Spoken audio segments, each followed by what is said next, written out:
Vous êtes promoteur ou bailleur, cette vidéo est faite pour vous. La RT 2012 intégrait les objectifs de l'ancien label BBC, c'est-à-dire bâtiment basse consommation. Elle présentait déjà de nombreuses exigences pour les constructeurs, mais la nouvelle réglementation environnementale va plus loin. Elle a des objectifs encore plus élevés. Mais vous savez quoi? Chez GRDF, on aime le challenge. Alors concrètement, qu'est-ce qu'elle prend en compte la RE 2020? 3 critères. 1. La sobriété. On cherche la sobriété en travaillant mieux le bâti, mais aussi en continuant à limiter les consommations d'énergie primaire, comme sous RT 2012. Dès 2022, les seuils d'exigence seront les suivants.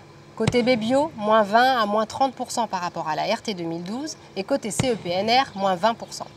2. La décarbonation. La RT imposait une limitation en énergie primaire, l'ARE imposera une limitation d'émissions de CO2 sur toute la durée de vie du bâtiment. Pour les maisons individuelles, en 2022, le seuil d'exigence carbone sera de 4 kg CO2 par mètre carré et par an, avec une dérogation possible dès 2023 pour les lots viabilisés. En ce qui concerne les logements collectifs, ce seuil sera en 2022 de 14 kg CO2 par mètre carré et par an et de 6,5 en 2025. 3. Le confort d'été. Son objectif? Favoriser l'emploi des solutions bioclimatiques et passives versus la climatisation.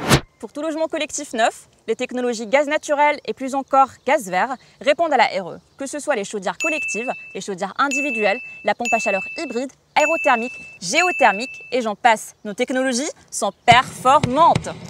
Performantes et de plus en plus alimentées en énergie verte. Il y a aujourd'hui plus de 221 sites d'injection de biométhane sur le territoire, ce qui correspond à 4 TWh par an. De quoi alimenter environ 800 000 foyers neufs et 5 millions d'autres foyers neufs sont en attente de projet.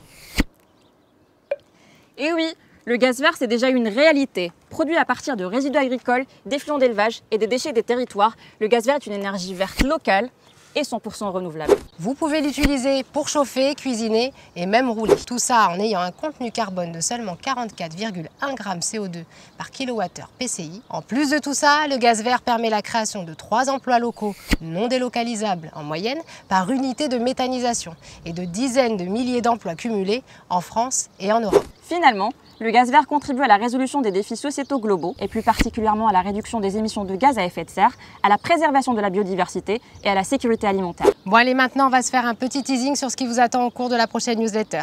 Et on y parlera de...